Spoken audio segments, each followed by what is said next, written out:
What if a young child told you he had lived and died in another time?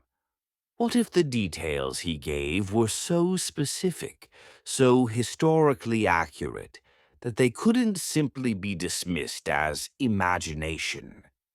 Today, we're diving into one of the most compelling modern cases of alleged reincarnation, the story of James Leininger, a boy from Louisiana whose memories may connect him to a fallen World War II fighter pilot.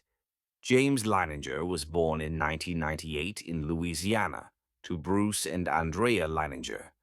From the time he could barely talk, James showed an unusual fascination with airplanes.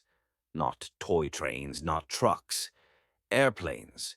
He would spend hours staring at them, playing with them, and making surprisingly accurate engine sounds for a toddler. But then something far stranger began to happen. Around the age of 2, James started waking up in the night, screaming. His parents rushed into his room only to find him crying, shouting the same terrifying words over and over. "Airplane crash! Little man can't get out!" As the nightmares continued, James began saying things that caught his parents completely off guard. He spoke about flying a plane called a Corsair, a type of fighter aircraft used during World War II. He described being shot down by the Japanese, even using words like dogfight, a term most children wouldn't even recognize. He said his plane had taken off from a ship. When asked the name, James replied, Natoma. Confused, his father did some digging, and to his astonishment, there really had been an escort carrier in the Pacific called the USS Natoma Bay. Even stranger, it had participated in heavy combat near Iwo Jima.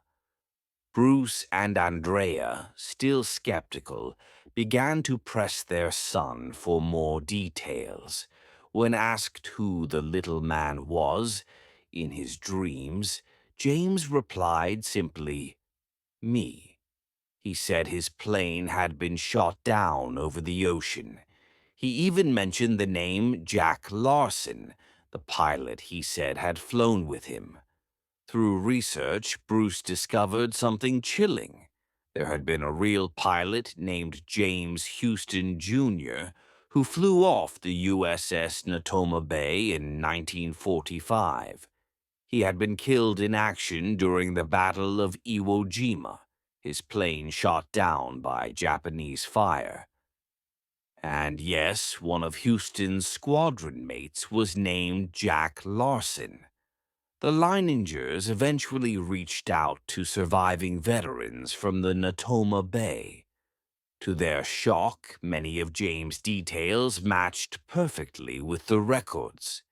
He knew where Huston's plane had been hit. He knew how Corsairs had a tendency for their tires to blow on landing. He even corrected his father once, saying, "That's not a bomb, that's a drop tank." At 3 years old, James was accurately identifying Walter Wood aviation equipment. Veterans confirmed his statements, astonished at how a child could possibly know such information. To them, it was as if their fallen comrade, James Houston, Jr., was speaking through this little boy from Louisiana. Over time, James's nightmares grew less frequent, and his memories seemed to fade as he grew older. But the evidence he left behind, his statements, his knowledge, and the veteran's confirmation remain one of the strongest modern cases used by researchers who study reincarnation. Some say it's proof that souls live on, carrying fragments of memory to new lives. Others argue it could be a coincidence, or subconscious influence from things he overheard. Still, the sheer accuracy of James's memories continues to baffle skeptics and believers alike. So, what do you believe? Was James Leininger truly the reincarnation of a fallen World War II pilot? Or is there another explanation we simply haven't uncovered yet? Let me know your thoughts in the comments below. And if you enjoyed this story, don't forget to like, share, and subscribe for more mysteries, legends, and unexplained phenomena.